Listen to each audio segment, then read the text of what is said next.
¿Qué tal?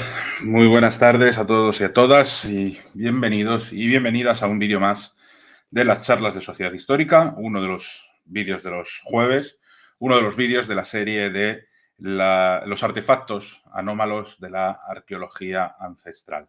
Hoy traigo un tema que, para mí es realmente divertido, a lo mejor no es de los más famosos, probablemente no sea de los más espectaculares.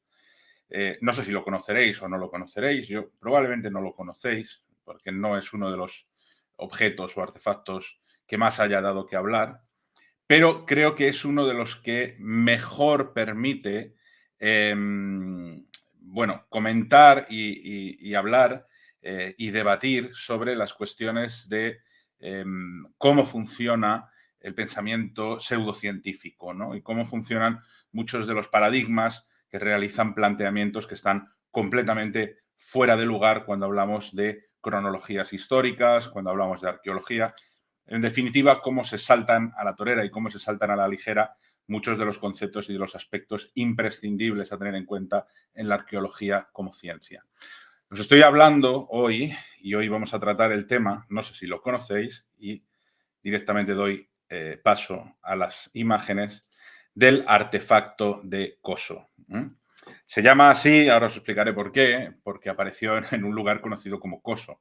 No es que sea un coso, ¿vale? En España solemos decir a las cosas raras lo llamamos cosos, ¿no? Como es un masculino de cosa, esto es un coso. No, este coso en concreto se llama artefacto de Coso. Y como veis, bueno, pues es eso que estáis viendo de fondo en la imagen. Pero como digo, vamos a empezar como hacemos siempre. Vamos a intentar hacer un viaje, hacer un camino que nos recorra pues desde el origen, ¿no? Que muchas veces es muy difícil de rastrear, a los primeros análisis y las primeras investigaciones, que muy difícilmente se consiguen discernir. Las primeras fuentes de este tipo de objetos siempre suelen ser investigaciones que dejan bastante que desear, y cosas por el estilo, ¿no? Pero ya veis que es la tónica y la dinámica general. Y esta vez, pues obviamente no va a ser menos. Vamos a intentar viajar, vamos a intentar marcharnos al principio, donde comienza todo. Y todo comienza un 13 de febrero del año 1961 en un páramo bastante, inhóspito, bastante desangelado de California, en Estados Unidos, concretamente en un paraje, un entorno que se conoce como las montañas de Coso, cerca de Coso Range. Las montañas volcánicas, porque son de origen volcánico, de Coso. Por eso el artefacto que se encontró aquí se conoce como el artefacto de Coso, porque fue encontrado en este lugar que recibe ese nombre y que le da nombre al artefacto. Bien, pues ese día 13 de febrero de 1961 hay 3 personas en este área que están paseando, que están, más que paseando, están trabajando, porque están recogiendo fósiles, están recogiendo sobre todo geodas, rocas y fósiles para venderlos posteriormente. Se llamaban Wallace Lane, Virginia Maxey y Mike Mickelson. De ellos 3, creo que la única persona que continúa viva a día de hoy es Virginia Maxey. Y además, es una persona que deniega o no quiere jamás hablar del tema este del artefacto de Coso. Hubo problemas entre ellos, ¿no? Al final, y luego veremos también por qué pudieron ser esos problemas. Pero bueno, estas 3 personas, Wallace Lane, Virginia Maxey y Mike Mickelson, pues están echando la mañana de ese 13 de febrero del 61, recogiendo cada uno por su lado, con sus picos de geología, distintas rocas, ¿vale? Distintos glóbulos, que es de donde luego se pueden extraer fósiles o se pueden extraer geodas. Lo que sabemos, por lo que cuentan las fuentes posteriores, que luego citaré, es que están, y esto es importante, están los 3 juntos esa mañana, pero cada uno va por su lado. Yo me voy para allá, tú te vas para allá, tú te vas para allá, y a tal hora nos vemos aquí otra vez. De modo que cada uno va recogiendo lo que encuentra y a la hora de comer se reúnen y en una bolsa, una especie de mochila o saco que lleva Mickelson, ahí meten todo lo que cada uno ha ido encontrando. Sin que en ese momento nadie, ninguno de los tres, perciba que ninguno ha encontrado nada anómalo. Simplemente todas aquellas piedras, porque en el fondo son piedras que han encontrado, las meten a esa bolsa y se marchan hacia la ciudad, hacia su ciudad, donde ellos tenían su negocio. Su negocio era una tiendecita de piedras, una tiendecita de fósiles en una pequeña población muy cerquita, a unos 3 kilómetros de estas montañas de Coso, que se llama Olancha, que probablemente recibe el nombre de la antigua cultura indígena que se asentaba por aquella zona en California, y que además es un lugar bastante triste porque años después, me parece que fue en 1969, si no recuerdo mal, aquí en Olancha es donde se detuvo a 2 de los miembros de la familia Manson, concretamente a Waxton, creo que es el que había asesinado y apuñalado a Sharon Tate. Fue aquí en Olancha donde se escondió 2 o 3 días después de cometer los asesinatos. Bueno, esto no viene al caso. Nosotros volvemos a Olancha. En el año 61 todavía no había pasado nada de esto y aquí es donde estas 3 personas pues tienen su tiendecita de minerales, de fósiles y demás. Entonces, lo que ocurre es que, bueno, pues al día siguiente se reúnen para trabajar, ¿vale? Y lo que hacen es, pues, ver, analizar, catalogar todo lo que han estado recogiendo en el campo el día anterior. La mayoría, ya digo, de las piezas o de lo que ellos buscan son geodas. Las geodas ya sabéis que son piedras que están huecas y que en el interior, os lo voy a mostrar, obviamente en el interior, en el hueco del interior, lo que se han formado son esos cristales, generalmente de cuarzo, ¿no? Formaciones cristalinas de cuarzo, pues que son realmente bonitas, ¿no? Y que, bueno, pues se venden muy fácilmente. En los años 60, 70, 80 y a día de hoy se siguen vendiendo geodas de todo tipo, pues como objetos de coleccionismo y como objetos de decoración. Claro, ellos lo que hacían era, pues con una sierra, con una máquina, cortar esas piedras con un corte limpio a la mitad, separarla en 2 partes y descubrir el interior de la geoda, que realmente es lo que, bueno, lo que le da valor a ese objeto, no es un artefacto, obviamente, a ese elemento geológico que es la geoda, para luego poder venderlo. Pero cuando sacan una de las piedras de la bolsa, bueno, pues a priori no parecen ver que tengan nada extraño, parecen fósiles, ¿vale? De hecho, ven que hay como restos de conchas en la superficie y demás, algún tipo de fósil molusco, alguna cosa en la superficie, pero al ir a cortarlo por la mitad para ver qué contiene el interior, si contiene algún fósil o alguna geoda, ellos pensaban en geodas, se dan cuenta de que les cuesta mucho cortar eso a la mitad. Y, vamos, de hecho, casi dicen algunas fuentes que casi se cargan la sierra, ¿no? Y claro, lo que se encuentran en el interior no es una geoda, es algo completamente diferente que además les deja completamente descolocados. Es esto que estamos viendo ahora mismo en la imagen. Como veis, no estaba hueco, el interior no es una geoda que tenga cristales, sino que, al contrario, en el interior parece haber otro objeto que además sí que tiene unas características bastante peculiares. Lo primero que llama la atención es ese objeto circular de tonos claros, de color blanquecino, que era realmente duro. Todos lo catalogan luego como un tipo de porcelana bastante dura, bastante resistente, pero en el centro, justo en el epicentro de su círculo, en el corazón, tiene una especie de, bueno, veis un pequeño cilindro metálico, que además era magnético, porque lo probaron con un imán.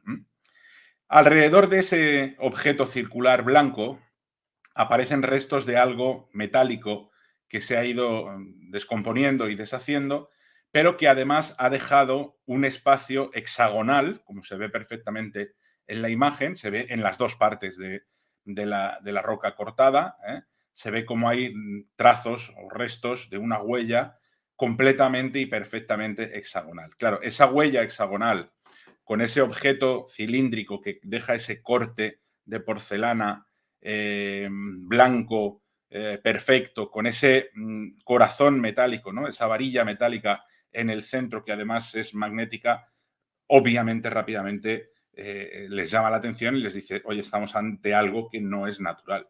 Esto parece que está manufacturado, esto es un artefacto, es un objeto.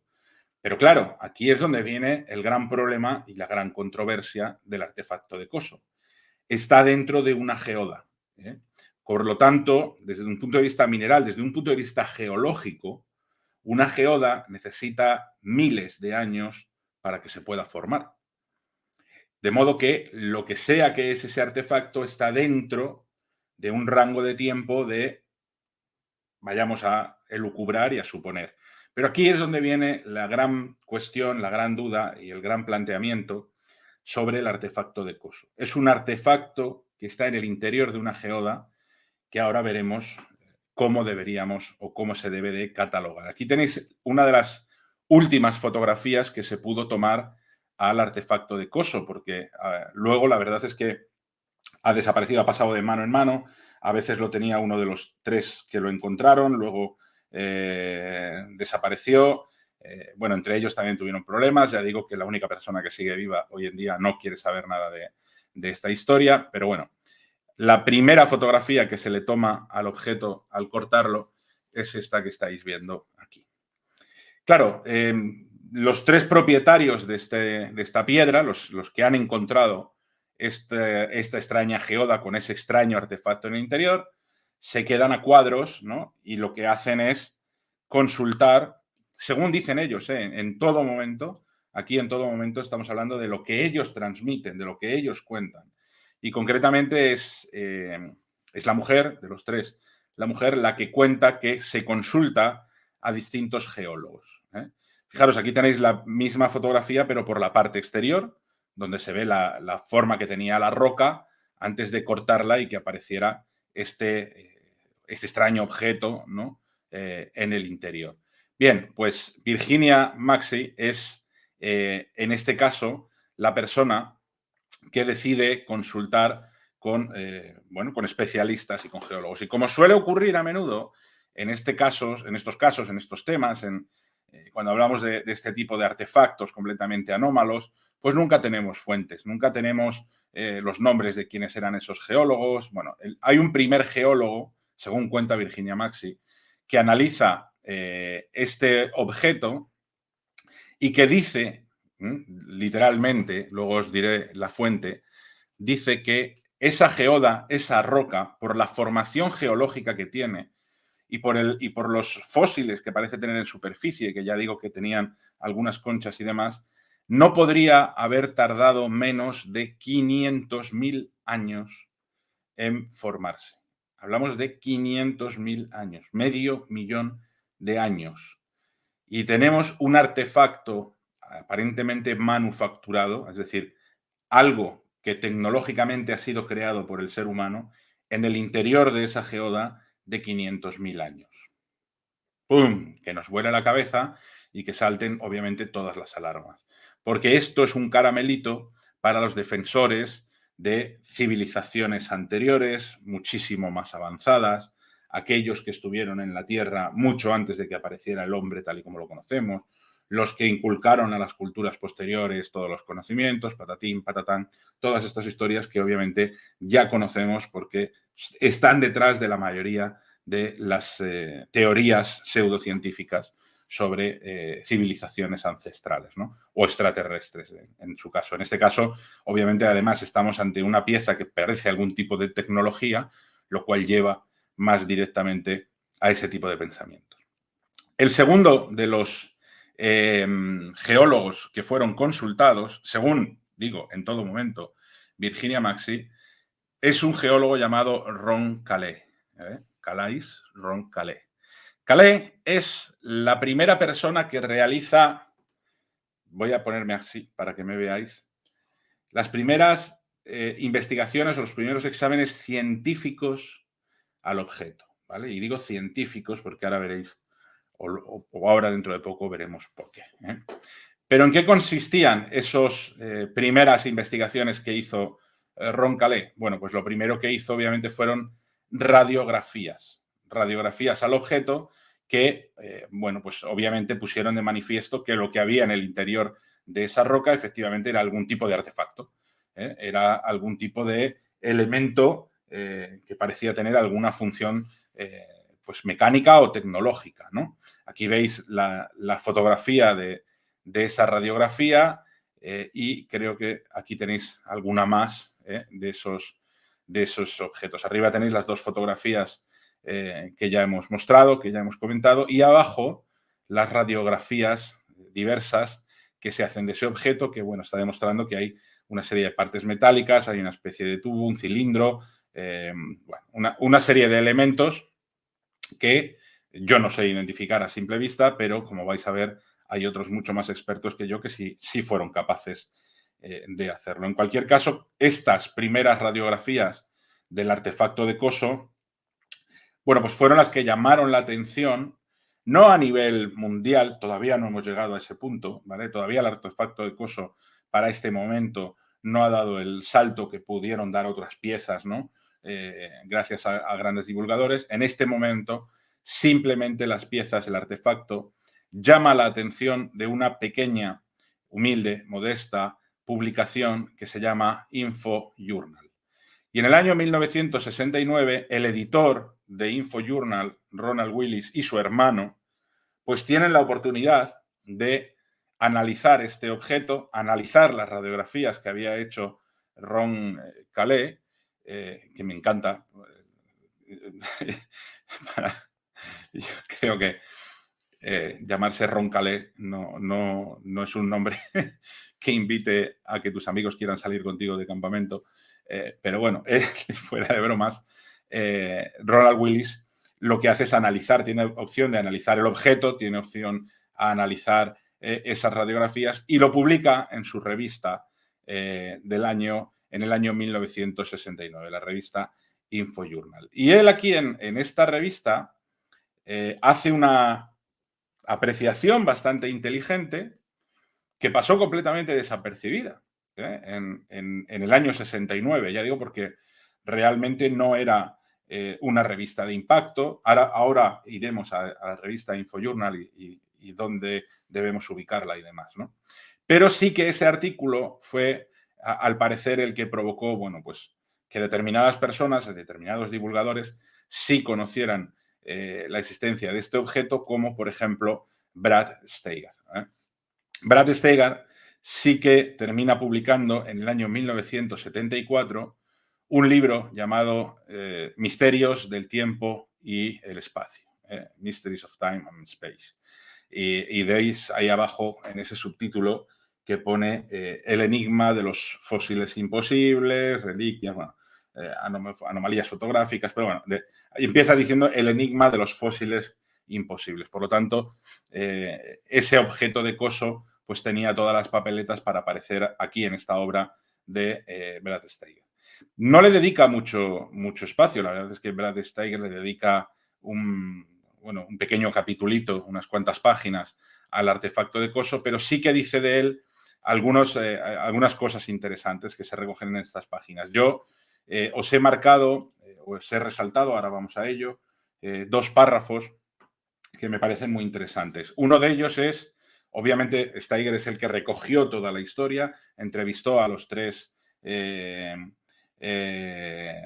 a las tres personas que habían hallado el objeto y demás, ¿no? Y él es el que en esta obra cuenta, pues, cómo sucedió todo, ¿no? Gracias a él sabemos, pues, que estaban por la mañana recogiendo geodas, que a mediodía se encontraron y las guardaron todas en el saco, que ya digo que esto es importante y luego más adelante veremos por qué, ¿no? Bueno, pues todo ese proceso de cómo al día siguiente lo cortan y se encuentran con esto, de cómo hablan con Ron Calais para bueno, intentar datar el artefacto y demás, o la roca. Bueno, pues todo eso lo cuenta Steiger en su libro. Pero hay dos párrafos que yo he querido remarcaros. Uno es el que directamente habla de las intenciones bueno, pues de las personas que lo encontraron, ¿no?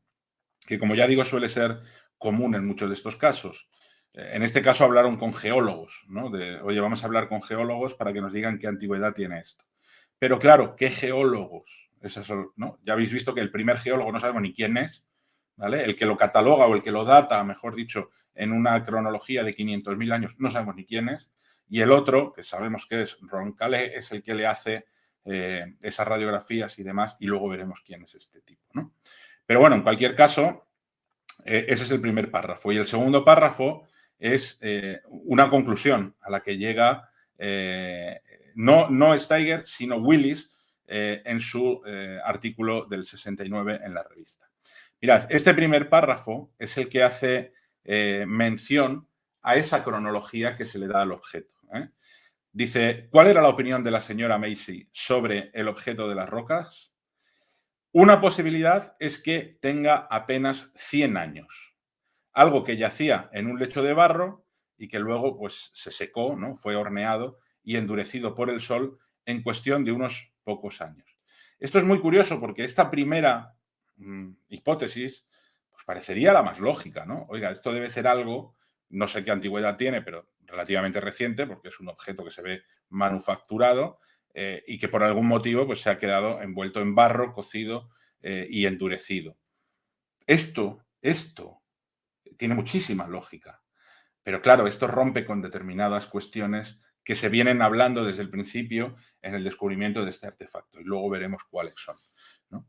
Por eso se abandona esta cuestión y el texto del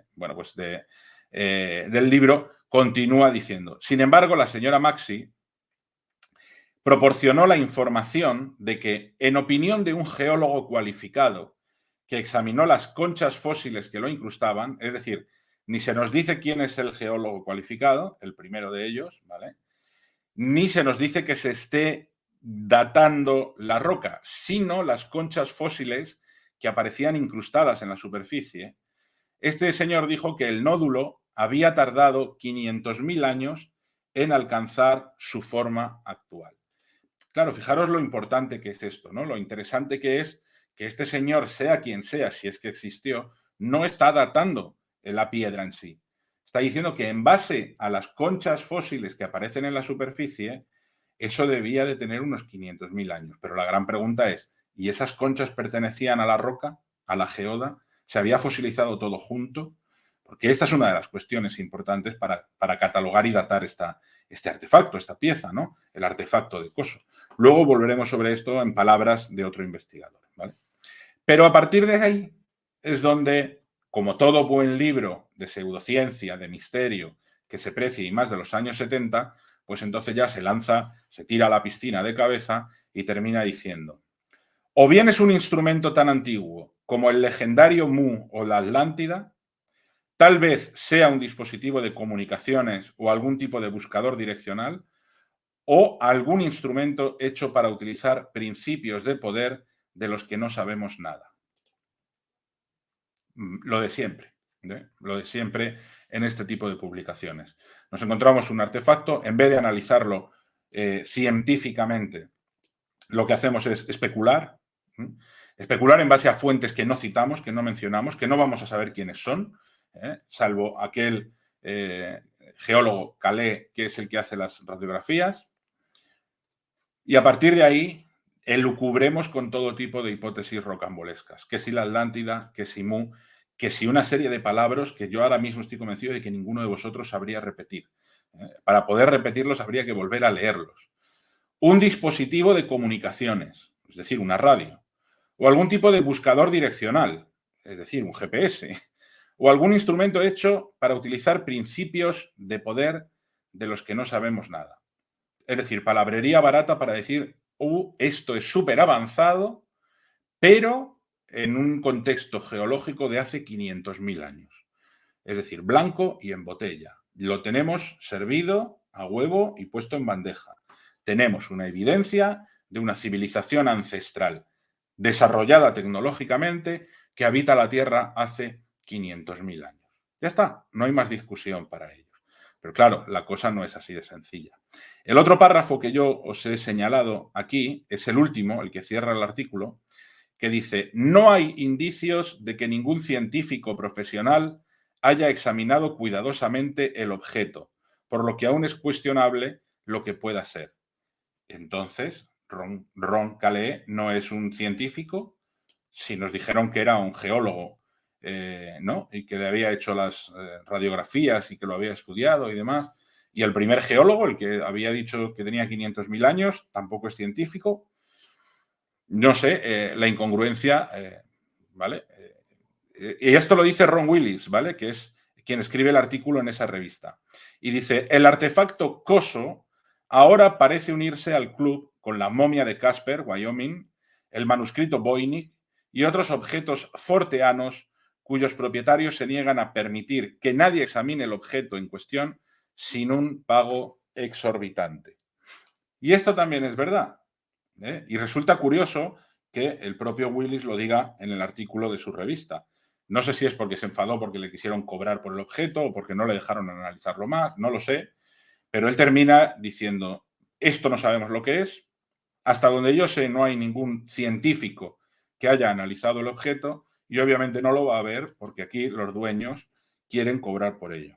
De hecho, este fue uno de los motivos, si no el motivo, por el cual los 3 propietarios del artefacto Coso, yo creo que terminaron mal entre ellos, ¿no? Y demás. En un primer momento, el artefacto Coso llegó a estar valorado en $25.000. Haces el cálculo, corrigiendo la inflación, para los años, vamos a poner 70, ¿vale? Que es cuando se pone de moda. $25.000 de los años 70. Bueno, eso es lo que llegaban a pagar por tenerlo. Pero claro, ¿quién quería pagar por tenerlo? Y si este Calais no era científico, ¿de dónde sale? Y por si no lo sabéis, y aquí voy a hacer un pequeño paréntesis en esta explicación y en esta charla, hay una cuestión al final que dice que este objeto, el artefacto Coso, pasará a pertenecer al club de los objetos forteanos. Yo no sé si vosotros sabéis lo que son los objetos forteanos o a qué se refiere el concepto forteano. Si no lo sabéis, es aquí donde hago ese pequeño inciso y ese pequeño párrafo para explicároslo. Pero no os lo voy a explicar yo en mis palabras porque sé que hay una persona que lo hace infinitamente mejor que yo, ¿vale? Y además con un ingenio tremendo. Eso estoy hablando de Jesús Landart, que como veis, bueno, es historiador, es máster en Historia de la Ciencia, Filosofía de la Ciencia, es matemático, bueno, es realmente un gran conocedor de la historia de la ciencia. Y él hace esta definición de lo que es forteano. Dice, la denominación forteano proviene de un tal Charles Fort que no tenía otra cosa que hacer que coleccionar noticias de sucesos inexplicados. Y digo inexplicados y no inexplicables, porque son dos cosas totalmente diferentes. No existen sucesos inexplicables, pero sí existen explicaciones pendientes y por encontrar. Este buen hombre, se refiere a Charles Fort, escuchaba que habían llovido ranas en Oklahoma y en vez de suponer lo obvio, que habían sido levantadas por un ciclón de su charca, se inventaba causas increíbles que recopiló en su El libro de los condenados. Décadas después, 2 avispados franceses, Jacques Bergier y Louis Pauwels, tomaron el relevo con El retorno de los brujos, que se convertiría en la nueva Biblia de los cazadores de misterios baratos. De ahí siguió una pléyade de autores que en la década de los 70 del siglo XX hicieron su agosto publicando miles de volúmenes de tonterías, como Peter Colosimo, como Eric von Daniken, como Juan José Benítez, como Robert Chargus, como Zecharia Sitchin y como un largo etcétera de personajes, la mayoría de ellos o muchos de ellos, que ya hemos mencionado y conocido en esta colección de vídeos que es artefactos anómalos de la arqueología ancestral, ¿no? Y sigue diciendo aquí Landart, dice, jamás intentó, se refiere a Charles Fort, ni él ni sus émulos buscar una causa racional y clara de estos supuestos fenómenos. Le interesaba lo misterioso, lo oculto, lo luminoso, que diría Lovecraft. Al menos Lovecraft hacía ficción, pero nuestro personaje pretendía ser un buscador de la verdad.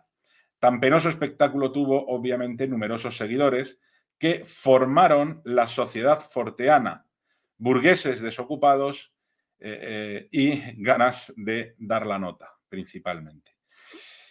Eso es, para mí me parece una definición brillante de lo que es forteano. Porque en realidad forteano es un adjetivo que al final en el mundo del misterio se le ha dado a todo aquello que es desconocido e inexplicado, pero como dice Landar, más bien responde a aquello que no se quiere explicar bien. Por lo menos esa es mi opinión y así lo veo yo. Y por eso creo que Landar lo que hace es clavar perfectamente esa definición. No es que esto no esté, no es que sea inexplicable, puedo aceptar que está inexplicado, y otra cosa es que usted no lo quiera explicar bien y que prefiera irse por las ramas para arrimar el ascua a su sardina y terminar vendiendo sus libros, sus conferencias o sus historias, ¿no? Bueno, pues esa es la idea y ese es el concepto de lo forteano. Pero fijaros, entre este libro que ya hemos mencionado, ¿vale? Me parece que era del año 74, saltó el tema del artefacto de Coso a los documentales. Y más concretamente, en el año 1977, en una serie de misterio que se llamaba In Search of, en busca de, que presentaba el mismísimo Leonard Nimoy, que presentaba el doctor Spock, ¿vale? Bueno, pues se trajo, obviamente, el capítulo del artefacto de Coso, ¿vale? En un capítulo en el que se hablaba de esas civilizaciones, fijaros que estamos hablando del año 77, ¿vale? Claro, en esa época aquí ya tenemos todo el rollo Eric von Däniken aquí arriba, ¿vale? Con lo cual todos van recogiendo y todos se entremezclan, como bien decía Landar, ¿no? Pero bueno, en uno de esos capítulos que se está analizando precisamente estas tecnologías y sobre todo geoglifos y relieves de posibles astronautas y demás de civilizaciones anteriores, bueno, pues hay un trocito de ese documental de Leonard Nimoy en el que se habla del artefacto de Coso. Yo os lo he traído y yo os lo voy a poner. Nada, es un corte de 2 minutos. Y sí, sé que está en inglés, pero bueno, no puedo hacer yo otra cosa, porque en español no lo he encontrado y ni siquiera sé si se emitió en español. Pero bueno, para que veáis qué fue lo que se decía, os pongo ese fragmento y ahora continuamos. One of the most unusual reports in recent years tells of a discovery made near the Coso mountain range in Southern California. As represented here for In Search Of, 3 rockhounds were out looking for interesting samples to add to their collections.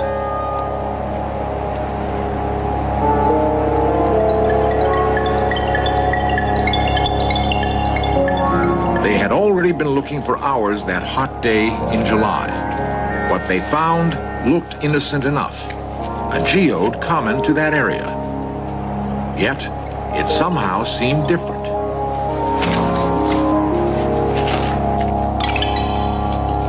Later, after they sawed the rock in half, they felt they had made a unique discovery. That inside was a strange ceramic-like material resembling some electrical device, like a spark plug. How old was it? While the findings have never been verified, the rockhounds claimed that a geologist placed the age of the object at 500,000 years. X-ray results were published, and they were astonishing. The object did not appear to be naturally formed. No one today can explain its existence. Is this confirmation that Earth Base 1 was located in the southwestern United States?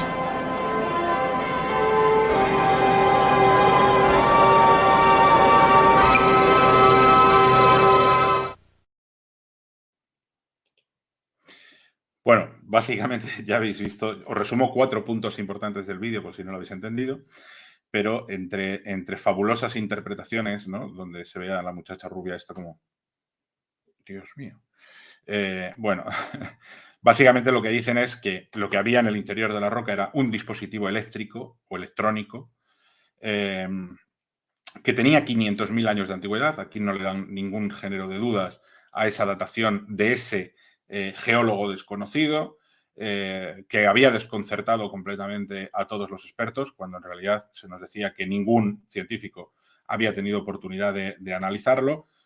Bueno, como veis, es un discurso que se agarra a lo más sensacionalista y, en el fondo, probablemente a lo más inexacto, pero es el discurso del misterio y es lo que se dijo y lo que se contó en este documental. Pero fijaros, gracias a este libro publicado en el 74 y luego este documental en el 77, claro, el artefacto de Coso ahora ya sí empieza a ser conocido, empieza a ser renombrado, empieza a ser valorado, de ahí vienen los problemas, las discusiones, los $25.000 que se quieren pagar con él, por él y demás, bueno, y una serie de cuestiones. Pero este interés es el que hace resucitar de alguna manera el artículo que se había publicado por Ronald Willis en el año 1969. Y fijaros lo curioso que es este párrafo que él mencionaba ya en el 69, ya siendo la primera persona que había tenido oportunidad de observar ese objeto. Dice, me quedé estupefacto, escribió. Pues de repente todas las piezas parecieron encajar. El objeto cortado en dos muestra una parte hexagonal, un aislante de porcelana o cerámica con un eje metálico central, es decir, los componentes básicos de cualquier bujía. Ya en el año 69, en el primer examen que se realiza y la primera publicación, ya aparece esa palabra, bujía, una bujía. Y todo ese párrafo se obvió, porque no interesaba que eso fuera una bujía. Lo que interesaba es que era un objeto tecnológicamente avanzado en una roca, una geoda de 500.000 años. ¿Por qué se obvió eso? ¿Quién tenía el interés de que eso se obviara? Bueno, pues fijaros en una cosa muy peculiar, ¿vale? Porque quienes estuvieron más interesados en el artefacto de Coso fueron sociedades y asociaciones creacionistas, y muchos de ellos defensores tanto de la Tierra joven como de la Tierra vieja. El creacionismo, como ya sabéis, es la doctrina filosófica que se opone a las evidencias científicas del evolucionismo, ¿no? Del desarrollo y de la evolución, tanto a nivel biológico como a nivel geológico de nuestro planeta. Y por tanto se agarran, en muchas ocasiones, se agarran de una forma ultra religiosa a las explicaciones que da, por ejemplo, el Antiguo Testamento para datar la Tierra en una serie de X miles de años, ¿no? A partir de la creación de una divinidad. Claro, para los creacionistas, algunos de ellos, ahora veremos quiénes son, el artefacto de Coso era uno de los mejores ejemplos de su teoría. ¿Por qué? Bueno, pues porque ellos perseguían evidencias geológicas que demostraran que la antigüedad de la Tierra no es la que se decía y que además había civilizaciones avanzadas que habían sido creadas en la antigüedad, ¿no? Algo que, salvando la diferencia del elemento religioso, converge y tiene muchos paralelismos con los defensores de las civilizaciones ancestrales y de los aliens ancestrales, ¿no? Bueno, pues fijaros, había una revista bastante interesante de una de estas asociaciones que creaba, la Creation Research Society, y su revista se llamaba la Creation Research Society Quarterly. En este volumen, ¿vale?, del año 1996, por ejemplo, no está cogido al azar, no lo he cogido al azar. Lo he traído porque a la derecha hay un artículo, precisamente, sobre las especulaciones en la evolución del origen de las ranas, que da la casualidad de que mirad por quién está escrito y publicado. Os lo voy a poner más grande por si no lo veis. Efectivamente, Ron Calais. Vaya, ahora resulta que el geólogo que examinó la pieza, porque se lo había dado Maxi, la mujer que había encontrado, de los tres que habían encontrado la piedra, la mujer, resulta que era un creacionista, miembro de una asociación creacionista y que publicaba en la revista con artículos pseudocientíficos creacionistas. Por lo tanto, la credibilidad que pudiera tener, ¿dónde habría quedado? Bueno, y resulta que fue este Ron Calais, creacionista, quien le dio la información y le pasó las radiografías que había hecho al objeto a Ron Willis para que Willis publicara en el año 69 su artículo. No sabemos con qué intención, pero ya sabemos que Willis no terminó de quedar muy contento ¿vale? Porque terminó diciendo cosas como esto no lo ha examinado, obviamente, ningún científico, pasa a formar parte de ese club de objetos que nadie puede analizar y examinar si no es pagando un dineral y, por supuesto, tiene todos los elementos y componentes para parecer una bujía. Pero, claro, esas conclusiones de Willis en la revista no debieron de gustar a la asociación creacionista. ¿Qué hicieron? Obviarlas, por eso ese artículo quedó un poco abandonado, y centrarse en contar lo otro, contar lo que sí interesaba, ¿no? Que es lo que termina apareciendo tanto en el libro como luego posteriormente en esa serie documental. Pero claro, es que, como digo siempre, es interesante, más interesante en estos casos que el propio análisis del objeto es el análisis del contexto en el que se va desarrollando la aparición, la investigación, la divulgación, la comunicación, todo alrededor de este tipo de objetos es lo que nos da realmente las pistas de por qué se analizan como se analizan y se sacan las conclusiones que se sacan. En todo momento, el artefacto de Coso solo ha tenido un gran volumen o una gran resonancia, digamos, pseudo científica en ambientes creacionistas.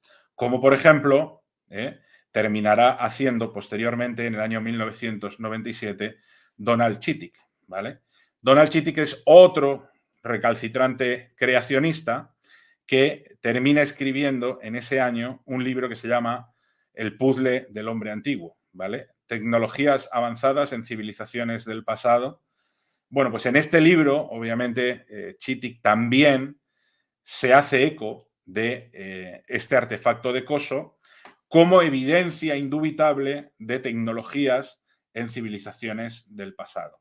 Y este libro de Chittick, ya en los años 90, fijaros que ya estamos en los años 90, bueno, pues es, digamos, un poco el que colma la paciencia y colma el vaso. Y entonces aparecen dos personajes, que, como suele ser también a veces habitual en este tipo de historias, son las personas que finalmente se deciden a poner los puntos sobre las sillas y decir, no, señores, hagamos esto bien, ¿vale? Y pongamos fin a décadas de elucubraciones pseudocientíficas. Analicemos esto bien. Y esas personas son Pierre Stromberg, que es el que veis aquí en la imagen, no sé si con el objeto original o con una réplica, y Paul Heinrich, ¿vale? Ellos realizaron una investigación, una retrospectiva de todo el caso del artefacto de Coso y lo publicaron en los Reports of the National Center of Science Education en el volumen 24.2 en el año 2004. Pero claro, aunque lo publican en el año 2004, ellos previamente habían hecho toda una investigación previa a finales de los años 90. Ya digo, sobre todo a posterior después de la publicación de Chittick y demás, ¿no? Bueno, pues, ¿qué es lo que hace Pierre Stromberg y Paul Heinrich? Pues básicamente lo que no se había hecho bien desde el principio en toda esta historia, que es un análisis verdaderamente científico de los dos elementos que componen el artefacto de Coso, porque aquí hay dos cosos, ¿vale? El primero es la piedra, la roca, la supuesta geoda, ¿vale? Y lo segundo es el artefacto que hay en el interior. Para unos, ya hemos visto, un artefacto atlante, una radiotransmisora, una especie de sistema de geolocalización, un canalizador de poder, una bujía. Una bujía, tiene los elementos de una bujía, ¿vale? Por tanto, ellos empiezan y analizan por partes, ¿no? Y lo primero que dicen es, bueno, ¿por qué decimos que el artefacto de Coso está dentro de una geoda? Que estos tres señores que encontraron el artefacto de Coso estuvieran buscando geodas, que lo metieran en un saco con otras geodas y que cuando llegaron al día siguiente a su tienda lo cortaran con una máquina con la esperanza de encontrar en su interior el interior de una geoda, no significa que lo que vemos en el artefacto de Coso sea una geoda. ¿Qué es lo que es el artefacto de Coso? Obviamente, una geoda tiene dos componentes principales. Tiene una especie de formación rocosa, un recubrimiento que se llama de sílice calcedónica. Esto lo publican ellos en el artículo, no lo digo yo, ¿vale? Y por otro lado tiene una parte interior, ¿vale? Que es la que le aporta el valor, que es la de la formación de cristales de cuarzo. Claro, esto es una geoda, muy bien. Esto no es una geoda. Pero no solamente porque en el interior no tenga esos cristales de cuarzo, es que su recubrimiento no es de sílice calcedónica. Lo que tenemos aquí es una especie de barro fosilizado e hiperoxidado. Es decir, la composición química de lo que hay alrededor no es la de una geoda. Y por supuesto la formación interior no es una geoda. Por lo tanto, decir, ya a partir del hecho de decir que esto es una geoda de 500.000 años, ya es falso, porque no es una geoda. Por tanto, si realmente se analizó por ese geólogo desconocido que lo dató en 500.000 años, probablemente él estaba catalogando o estaba datando algunos restos fósiles que podrían haber quedado en ese conglomerado apelmazados o incrustados, ¿no? en esa pelota que había formado lo que fuera alrededor del artefacto que está en el interior, ¿no? Independientemente del tiempo que hubiera tardado. Pero claro, tú puedes tener una conchita fósil de 500.000 años y tenerla en superficie, porque pueden aparecer en superficie, ¿vale? Y por cualquier motivo, esa conchita se te queda conglomerada en otro proceso geológico diferente que no tiene por qué tener los 500.000 años que tiene la conchita. No sé si me he explicado, pero es así de sencillo, ¿no? Eso es lo que obviamente dice Stromberg aquí en su parte, ¿no? Y la otra cuestión viene cuando se va a analizar la parte interior, porque lo que hace Stromberg es, bueno, resulta que hay un artículo en el 69 que dice que aquí hay un elemento metálico hexagonal con un corazón porcelánico o cerámico con un conductor en el centro y que esos son todas las partes esenciales de una bujía. Bueno, pues ¿qué hacen los autores de este artículo? Se ponen en contacto, obviamente, con los mejores profesionales. La Spark Plug Collectors of America, es decir, la Asociación de Coleccionistas de Bujías de América.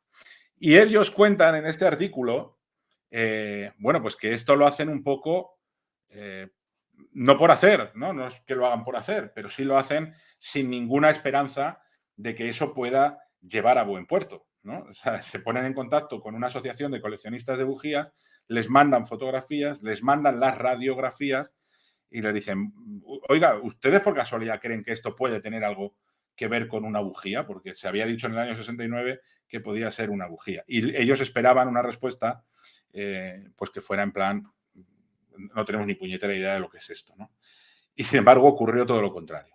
Primero, el presidente de la asociación, ¿vale? El presidente de la Spark Plug Collectors of America se puso en contacto telefónico, porque le habían dado los datos, de Stromberg. Y le preguntó que quién era, porque él creía que le estaban vacilando. Creían que era una broma, porque al parecer solían gastarse bromas entre ellos dentro de esa asociación. ¿Por qué creía que era una broma? Por dos motivos. El primero, porque Stromberg, ese apellido Stromberg resulta que es una marca de bujías también, ¿no? Entonces, claro, él recibe una carta, ¿no?, de un tal Stromberg que le dice que han encontrado una bujía dentro de un fósil de 500.000 años, ¿no? Y el otro dice, estos me están vacilando, a saber quién es el cachondo, ¿no? A ver cuál de los graciosos de la asociación me está vacilando. Y entonces le llamó por teléfono y le dijo, señor Stromberg, aquí le llama, ¿sabe?, el señor Michelin. Bueno, pues, y el otro dijo, no, lo siento, pero mi apellido es Stromberg realmente, y este caso es cierto, ¿no? Y lo segundo, por lo que pensaba que era una broma, es porque desde el primer momento dijo, lo que hay ahí dentro es una bujía. O sea, no tiene ningún misterio. Lo que hay dentro, y esto lo dijo no uno, sino muchísimos coleccionistas e historiadores, ¿vale? Pero sobre todo coleccionistas de bujías, lo que dijeron es, ahí dentro hay una bujía de la marca Champion del año 1920, ¿vale? Y le mando fotografías, ¿vale? Y esta es la fotografía que le mandó, donde le había desmontado la bujía completamente para que viera todas las partes que parecían verse en ese objeto. Lo primero que se ve, obviamente, es un cuerpo cilíndrico de porcelana, ¿no? o de algún tipo de cerámica. Ese eje central, ¿no? Ese cilindro metálico central que va imantado, pero además también se ven los elementos metálicos que irían a rosca, colocados de alguna forma. No, perdón, a rosca no, porque en el año 1920 Champion todavía no había inventado las bujías que se insertaban a rosca, pero sí que tenía esas partes metálicas que se ve perfectamente que es hexagonal. Es más, se le hicieron hasta radiografías a una bujía Champion de 1920 para que se pudiera ver perfectamente en esa radiografía que lo que salía y se veía en la radiografía era exactamente lo mismo que aparecía en las radiografías del artefacto de Coso. Fijaros de qué forma más absurda y a la vez más sencilla el misterio se cayó por tierra. Os voy a enseñar la carta que le remitió el presidente de la Asociación de Coleccionistas de Bujías de América a Stromberg, ¿no? Le dijo: adjunto 2 bujías fabricadas por la empresa Champion Spark Plug alrededor de la década de 1920. El enchufe número 1 tiene una rosca de 7 octavos, número 18. Ensamblé el enchufe sin apretar y le quité el sombrero de latón para mostrar su configuración y la porcelana debajo. El enchufe número 2 es de media pulgada NPT del mismo diseño. El diámetro de la porcelana en el tapón número 1 es ligeramente inferior a 3/4 de pulgada, cercano a la dimensión indicada en su carta, es decir, es la misma dimensión que tiene el artefacto de Coso. Como puede ver, la base y la tuerca prensaestopas que sujetan la porcelana están selladas con una junta de cobre y amianto. Esto corresponde con el artículo que usted me ha enviado también en las fotografías. El electrodo central de las bujías estaba hecho de aleaciones especiales que fueron cortados en 2 en 1961, pero 5 años después no se veía ningún deslustre. Se está refiriendo a la forma o digamos, las capacidades que tiene ese electrodo central en el artefacto de Coso. El extremo superior de la porcelana, aunque Champion usó 2 nervaduras en esa época, probablemente solo un error del artista. Esto es lo que no entiendo yo muy bien. Pero bueno, dice: el sombrero de copa coincide con los del tapón 1 y 2. En cuanto a la capa exterior, obviamente se descompuso por la acción o de agua salada u otra sustancia corrosiva. Se está refiriendo a ese hueco que queda con la forma hexagonal. Y la corteza exterior es simplemente una especie de depósito como conchas marinas. Es decir, toda la parte exterior que decían que era una geoda no es más que un depósito oxidado por corrosión, ¿vale? Que incluyó una serie de conchas marinas y otros depósitos acumulados en las superficies deterioradas de la base de la bujía. No hay duda de que se trata simplemente de una chispa vieja, que es como definen a las bujías. Lo más probable es que se trate de una bujía Champion de 1920, similar a las 2 adjuntas. Y fijaros, esto lo dice no uno, sino hasta 17 coleccionistas diferentes, ¿vale? Sin relación entre ellos, coleccionistas de bujías. Todos coinciden en que es una bujía Champion de 1920. Claro, aquí es donde viene la importancia de eso que yo os decía al principio, ¿no? Han estado recogiendo toda la mañana piedras y luego a la hora de comer se encuentran y colocan las rocas en su saco o en su mochila para irse. Esto significa que no hay contexto geológico ninguno. Es decir, podemos hacer una datación geológica del objeto, pero no del estrato geológico en el que ha aparecido, cosa que es imprescindible, sobre todo en arqueología, ¿no? Y en buena ciencia, por decirlo de alguna manera. Claro, sin tener el contexto geológico en el que ese objeto aparece, a partir de ahí es donde empiezan el resto de problemas.